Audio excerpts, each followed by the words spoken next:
Mama wange omanyi ndi mama wange ali bubi maze wiki nga sigendayo anti buli Rwanda ono Tamale Mirundi nti siyagwe lete engalo nzikebere nti njenzi tebanakusiba okugulu kuntutte I feel pained okugulu yakujjawo bamukuba mu Buganda layo bansasula ki abasajja abo bansasula ki abasajja abo bansasula mbwa yaabwe ne bagitwala nembeera constant cases nga nyabo buli Lwandaba Tamale Mirundi okugulu naye mwansasula ki basajja mmwe nekaleega entwe nkuba nenkutta ggwe yizo batta mmwe nenkubako kamu nenkasa omutwe because you think we are a product of a sex act between you, between my mother and Ngana. We are bought from supermarkets. We are bought banned by carpenters. Oh, just over limit. No joke, man, no joke at the boat. Harry Chimeron is good. You pay individually. Mulez good Jacksasula. I ran away from my mother. Orunda Babwad. Singati Wageda Wamkama. Singati Wageda Wamkama. You never Peter Movie. Sorry. I made a blunder. It was a blunder. But in the politics, there is nobody who is tall enough to see the future. Saturday ranting in the Mississippi. Saturday ranting in the Mubatunda, Amogwega abantu. Ntiabolenzo obo bujja kuneereegamu. Naye kye mulituuka ko mujja kituukako. Tonna bakasajjagwe. Kyotadde mu famire ya Kajiji bali kyejjusa. Nono kyatadde mu famire yeewaabwe okujoganga abantu. N'atunya ku mitwe n'atunyonako. N'atuteeka mu mpaleze. N'ayagala tubeere olugoso lwokusatu. Kuba twagire presidential bid wava wagwe ayagala okufuga eggwanga mange buli lwe mutundako blood surges I can murder oyo Tamale yazze ankulaba yambadde empale bweti suit bweti mwana ngo okugulu kuntutte. It is so painful. Chiruma. Very painful. Chiruma. And how much? Chiruma. How was I rewarded? How was I rewarded? Nalwisa n'atuulawa nakalema nekatuula nakalema lifa yekuta mayinja mu mbugo kano kajja kuwandagala yo gwe ojja kuwandagala envunyu kasajja kujja kuwandagala envunyu mu mpale nali mbakoze eki tuwala nti this mbadde nsaba muzeyi Tamale kunganye tugende mu newspapers review tugende mu tutunulira amawulire kyoko kube break okay tugendeko break atonyoka tudde ensonga muzeyi abere sobola okuba nti akakkanamu tova ku TV tukomawo.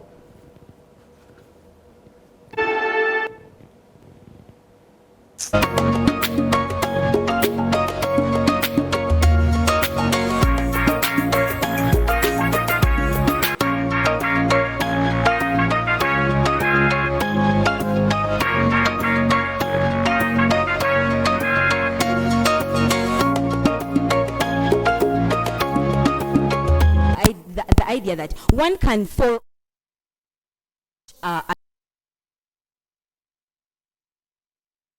question is not even about evidence, it's not even about how many jurors we have. The selection process should be dealt with, and also the fact that we should consider that both male and female face these cases. Ladies and gentlemen, this degrades a woman's dignity. It degrades a woman's dignity. And a male on this panel will not know that. He will look at that as a usual thing. They have no proof at all that women are more feeling. We don't understand how this whole feeling thing is going to bring justice. We have presented to you that the idea that one can forge a sexual assault offense. Someone can be blackmailing. Anything can happen. So where we have a woman jury, because they are basically depending on the emotions of women to administer justice, we are looking at a scenario. STV, select for fun.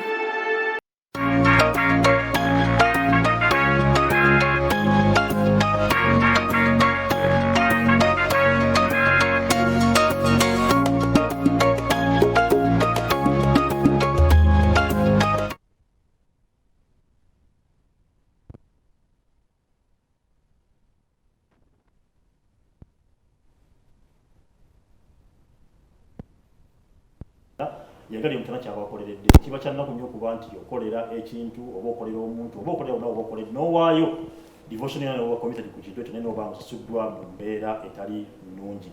Mulanga okubira abantu mwenna abalina byemukozesa abalina mutabakolerera omuntu aba alina kyakoze asimwe mu kusimwa okulungi so si kuba nti asimibwa nakuba nti ajolongebwa oba nga akakkanyizibwa embeera eteba nnungi kano okuba nti n'abantu abamu ebayunguza amaziga n'okuba nti bejjusa okuba nti lwaki nakola kino embeera tebanungi ne kansabe ebenga bujja kusasula they will pay bulenzi mmwe mujja kusasula you will pay no najooga ennyo he will pay is shameful okubaga ali ku list you will pay ojoze nnyo abantu mulenzi gwe Erich Mirundi is a nuclear bomb.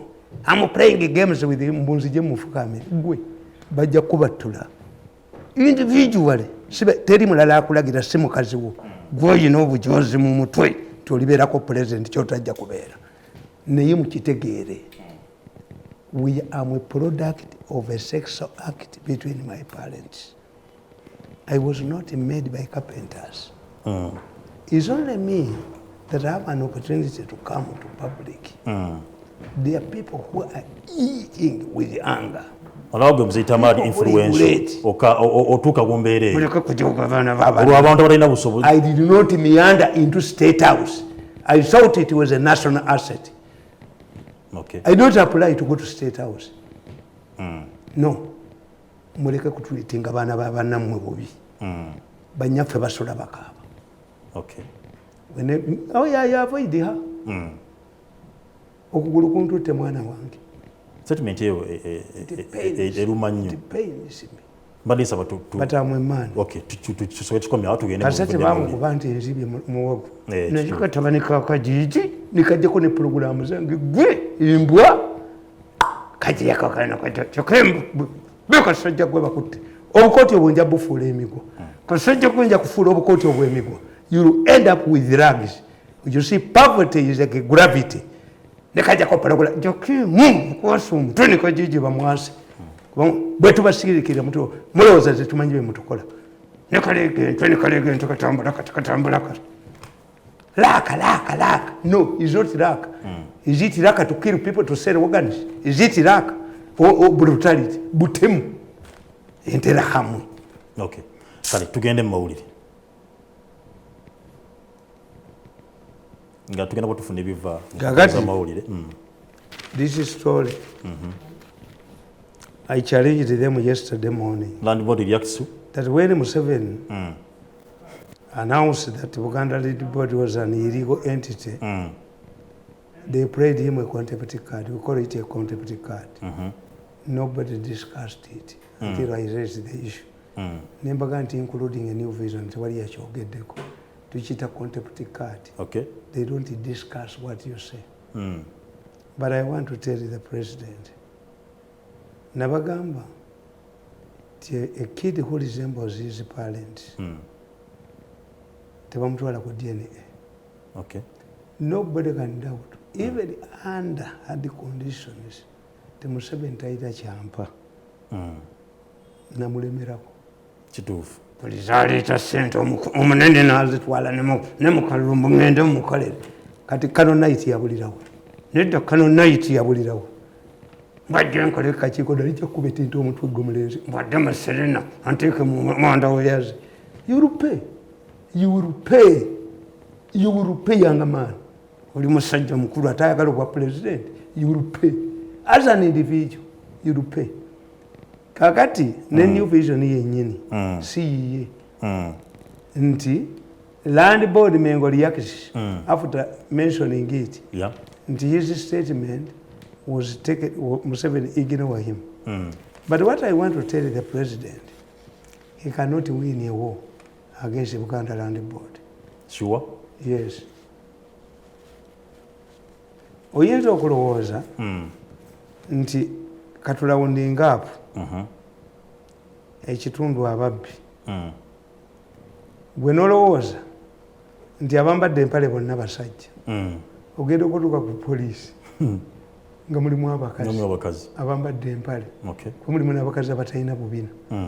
Oyinza okulowooza malaayo abagula b'amalaaya nolowooza nti oguze mukazi omutuuseeka nga muki nga musajja. Kakati what type of Uganda Land Board does the president talk about? Buganda Land Board that is in operation is a company owned by two people, Ssaabasajja Kabaka and his son Prince Jogo. It is a company. A registered company. How can a registered company beyond illegality. Ye Museveni alowooza nti Buganda Land Board gyayogerako eri mu lukiiko lw'Emmengo eri mu gavumenti ya Buganda. No.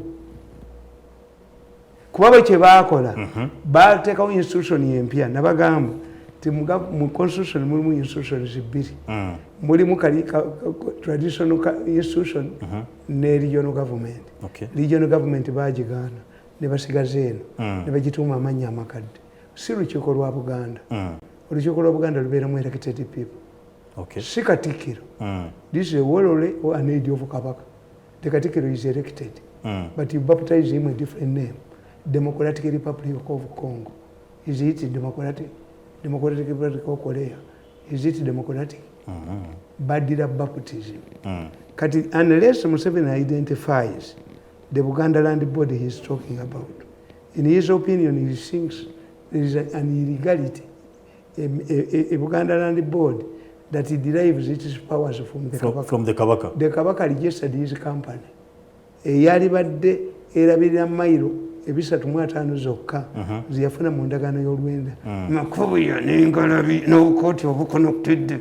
In trust twatuulawo. Where did you get a resolution? Nti Abaganda twatudde tukwate ettaka lyaffe tuliwa Kabaka.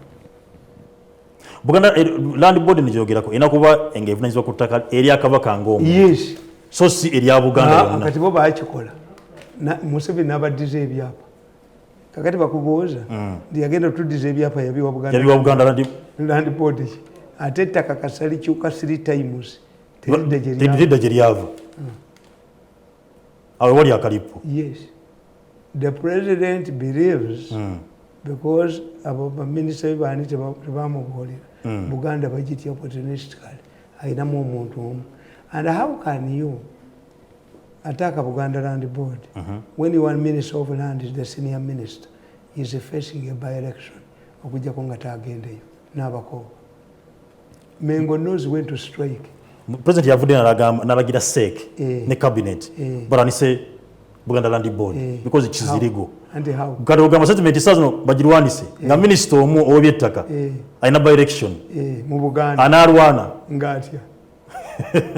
And you are going to give Muwanga. Muwanga has been silent. Muwanga Kivumbi. Ye chairman ow'akakiiko aka Buganda. Parliamentary caucus. Kati omuwaddemu amafuta. Ayina kozi. Ayina kutandikiraawo. Bw'atwala Joyce Nabbosa Ssebuggwawo mu ministry Buganda Land Board yamulema. Tabyeko juzi minister. Kakati ffe. Tabyeko minister of government. Ndi omwana owange. Mbazi buli omwana alina omukisa. But if I've been treated like this, next government yonna habwala omulenzi ono era yaleese ebizibu mu family ya Museveni. He anointed himself for president. How can you succeed your father-in-law? Yabaleetedde ebizibu mu family. How can you be indicted?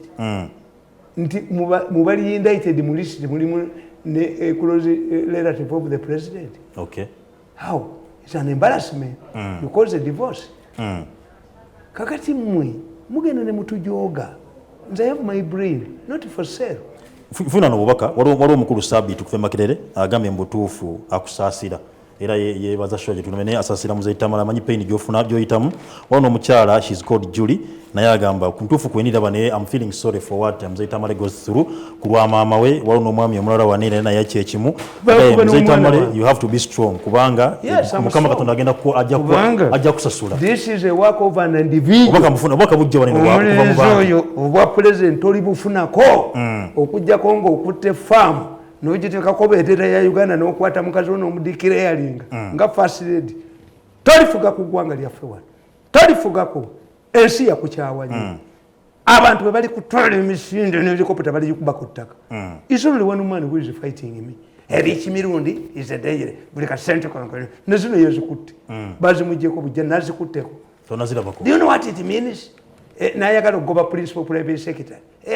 We fought with this woman and we are bringing in wange tukeera bukezi kusabira as an individual nengenda neri mu nsozi as an individual ate tebantenguwangako you will pay mulenzi gwe obwo president ojja bufuna. You have suffocated me, you have made me suffer, you have made my family suffer, you will God ya jakubi konentwe akukabbi kafere njaka onu ya atemba bana babiri batemba kano ko kafere kajja kunkumukamvunyu nakale maarifa yeko tamayinja mu mbugo ejogo lya mweri onaka gulopo nendi kamalamu kale tutulawe story ndala ezili mawuli kakati the president cannot fight Buganda Land Board okay because the Buganda Land is like the police looking for a mere pocketeer but baita batia babagas na yula abantu bonna bambadde empale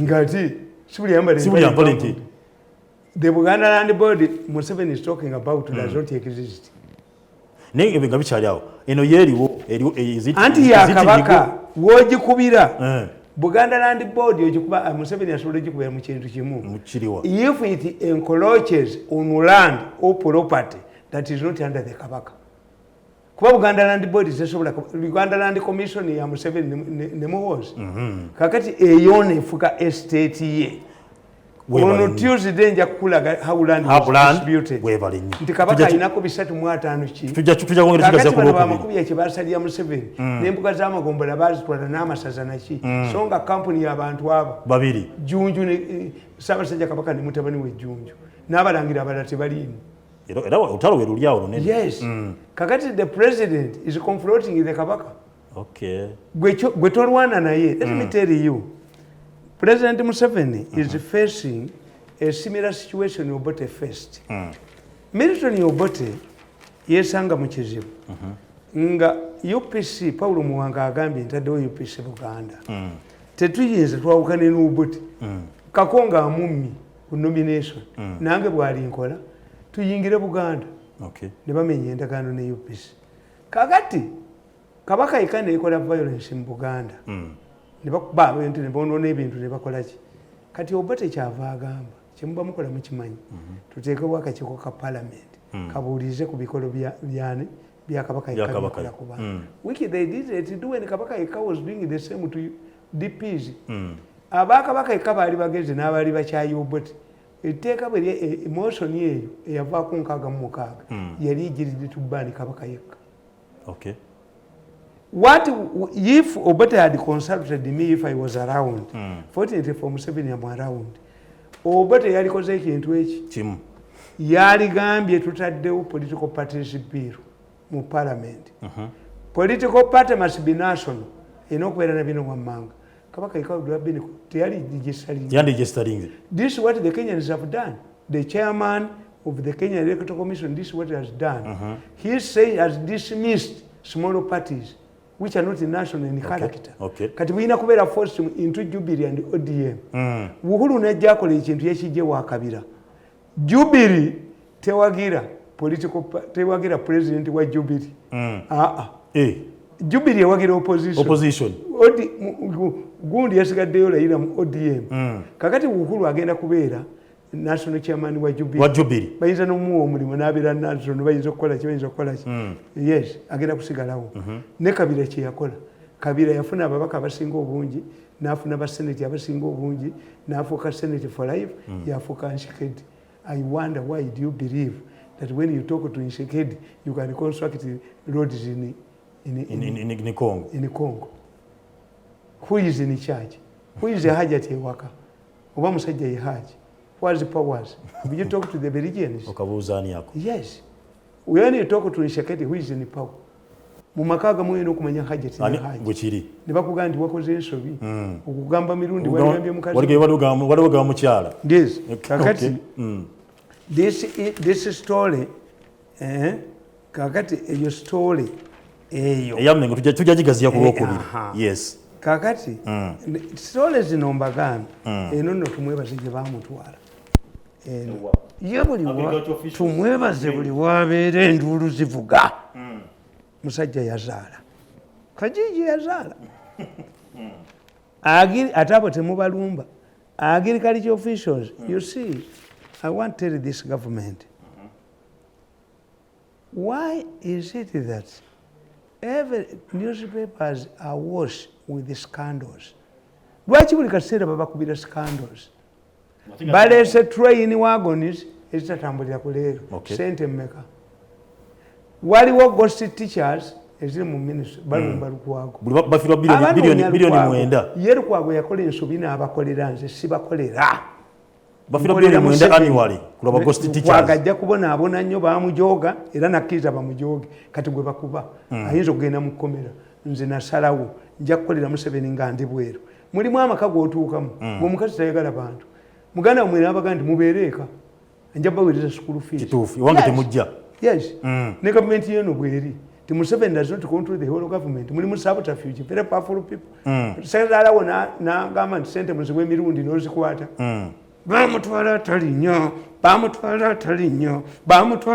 nnyo n'obujozi bwonna ne bazimuggisaayo kati atadduka nti ate bazimuwe nedda bazikuwa zirete kuba ennyondo omutwe bamutwe ogwo ngwa Senegal bindizo oba olowooza nti ffe wajja kutujoga gwe nalaba ng'oli mwavu wawasa Njuba na Mwezi badota ba Katonda bali babiri wawasako Mwezi wawasa ki wawasa Njuba gwosoose okuwasa mu famire musajja n'ajogera ddala ensi yonna n'agiteeka mwanda bwe yazenga olugosi omuvubuka obuvubuka kitaawe yange ova mu bakkulubya waliwo omukulu Musa okuva e Bulenga naye agugambye nti Mzee Tamale mugambe abeere strong abantu bamwagala nnyo era bakugoberera kati ogiraba eno story 9 billion naye abantu beeryankuta yes bwe kiri sente zemwogera za billions buli lupapula lw'amawulire awosh bafiirwa billions mwenda abaganda bakugamba nti kuseereza ligganga ng'erigenda Embuga people are bitter yes these soldiers and policemen you are talking about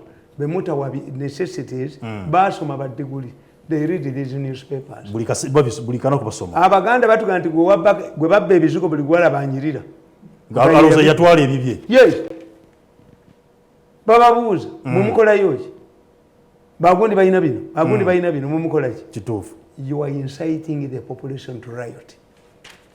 If I was a minister of information I would sit with these people and tell them nti mmwe kakati president agambye nti beetaagalira abaserikale kati bagenda kubba unemployed bagenda kutandika kubabba ssente nti okuyingira poliisi tuwe batunde ebibanja byabwe batunze ebibanja ku baana bagenda bweru mbattiddeyo bakati bagenda kutunda bibanja kambabuulire President Museveni eriyo omusajja yegamba nti ataddewo ekibiina ky'abaavu n'akyogera ng'alifalinga nnyo ku linnya lyange because a devil will quote from the Bible onywa omwenge teyakukola ku mbaga y'ekaana kakati omusajja oyo yayogeranga nnyo ku linnya lyange ffe tutandise Mirundi anaatusangayo omusajja yabba abantu n'abasuubiza nti President Museveni ng'ayita mu kibiina ky'abaavu agenda bawa ssente ne baligestalinga omusajja yababba n'abagamba Museveni nammwe mumumanyi ne ssente ezabadde ku akawunti yazitumiza akole kampeyini ye this man is dangerous where is Nakalema ku nsonga eyo okunoonya omubbi ono ayonona erinnya lya Museveni. If you don't mind about the president's name you have all ministers you have what kyobalaba mwembakkiriza nti alla muvume naye tovuma nabbi yes nabbi tavumwa when he abused my mother nkukubirawo kituufu yes kakati gwe omusajja n'agamba abanaku kyobula nkugamba Museveni is suffering from transferred anger Museveni yalina obuwagizi bw'amaanyi nnyo babukubye naye tebugenda kubanga ogamba otya omuntu n'osiba omuntu ku by'obwereere kakati tolaba Amongi yamanyi image kyetegeeza naye baba kubanga beyise ba State House Nakalema teyali bafuddeko Amongi knows the image you don't blackmail me wabula kyentya ti if the case drags in beneme be bagenda kuyingira mu mwana ono cross examination kakati story esinga obukulu esinga obukulu mu Uganda yeno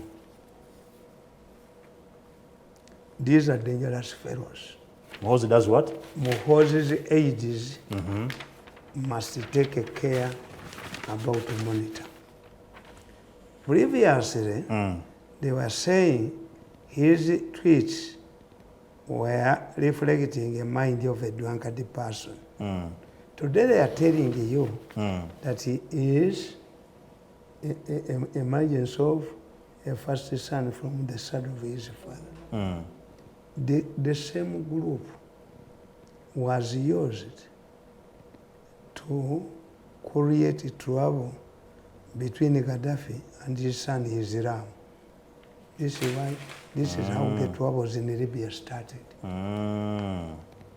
Because to them, they think that I can assure you, I worked in the State House for 14 years. Museveni's children have no problems. Never. They are inside, oh yo. Ngayagala tufe wateekebwa ababe. Yagana vuma ndazaala. Nenga kyenjogedde kiki. President Gondi aba Red Pepper banne ba allies baakuba story. The first lady has retired. Aba Red Pepper ne bankubira esimu. The first lady has retired, but she came before your boss. When your boss retiring, I explained. My boss derived his authority from a delegates conference. He will go back after 5 years to renew his contract over to retire. Yeah. The first lady was called by God. God has called her to go back. Omulirizo oyo nga anoonya lwabogo nga anoonya n'agamba abaaredi pepa. State House does not meet Janet. The President Nampita nalweyiso nga atudde wali ng'omugogo Nakalema nga atudde temulifuna mirembe mu nsi bakazi mmwe. President ambuuza Mirundi, you abuse my wife? I have your excellency. You said we are not missing Janet in the State House. I said, your excellency, this is what I said. Yeah, is it what I said? Yeah. Okay. If Mama took it differently, I can even apologize. And make I sat with him 7 and made a clarification.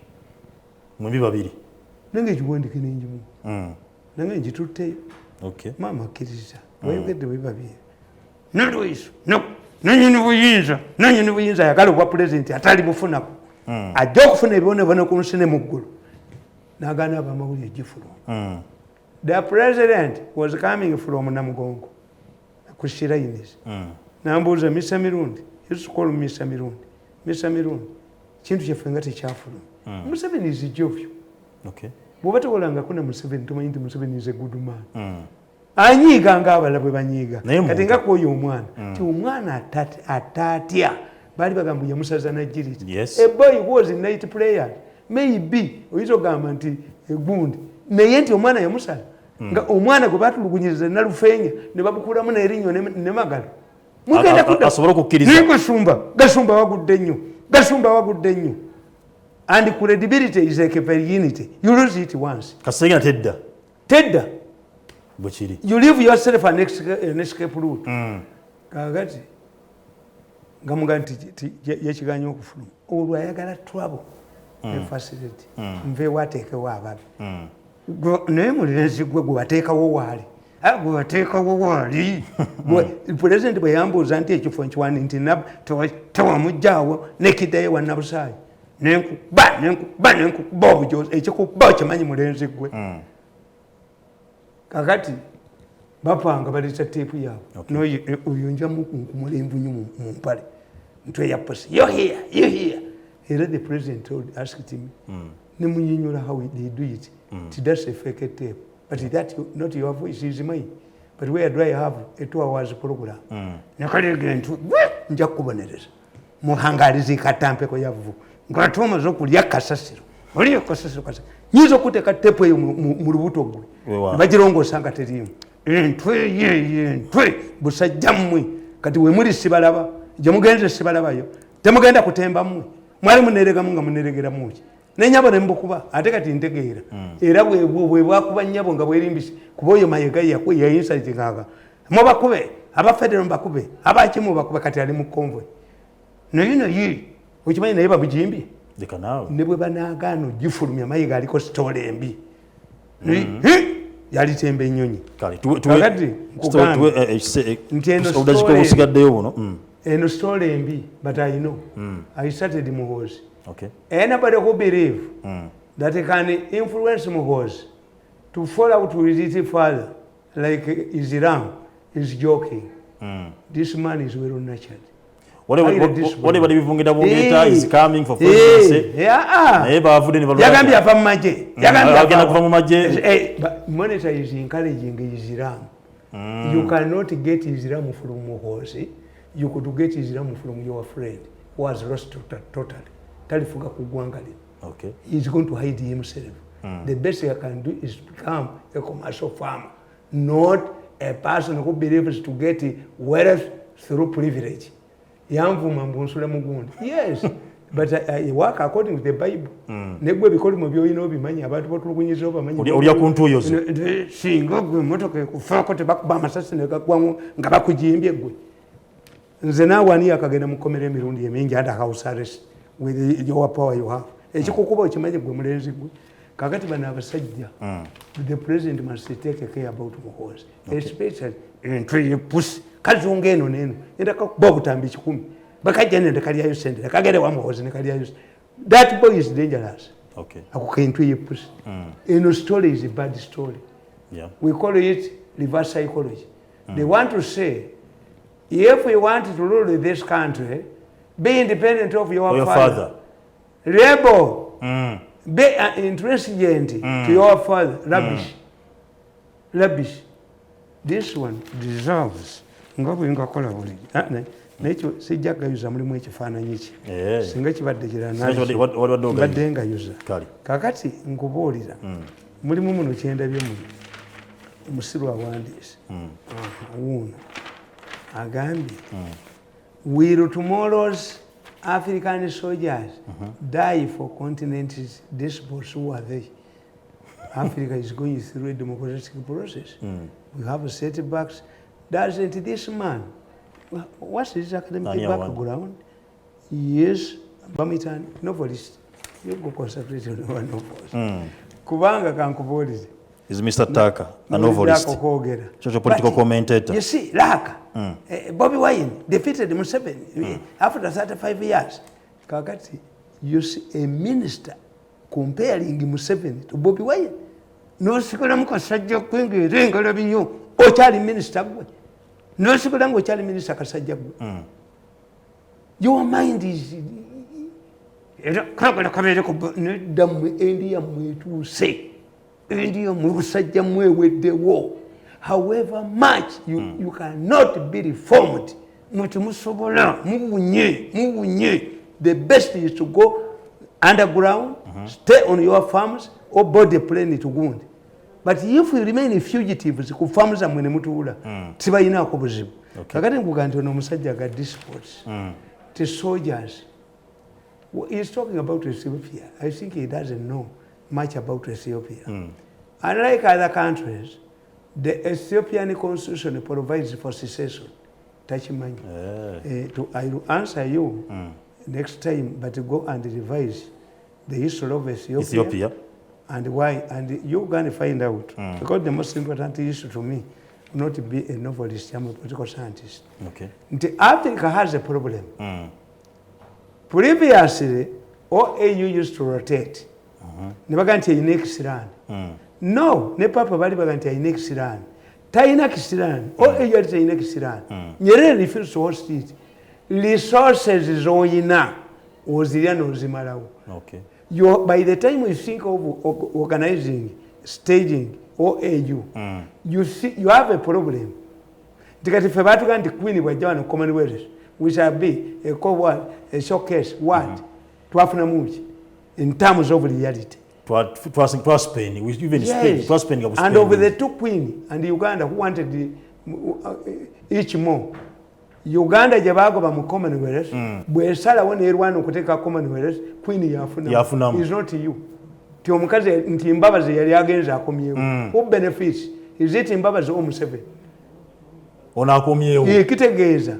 Mbabazi ayamba Museveni abalala obutewaggula.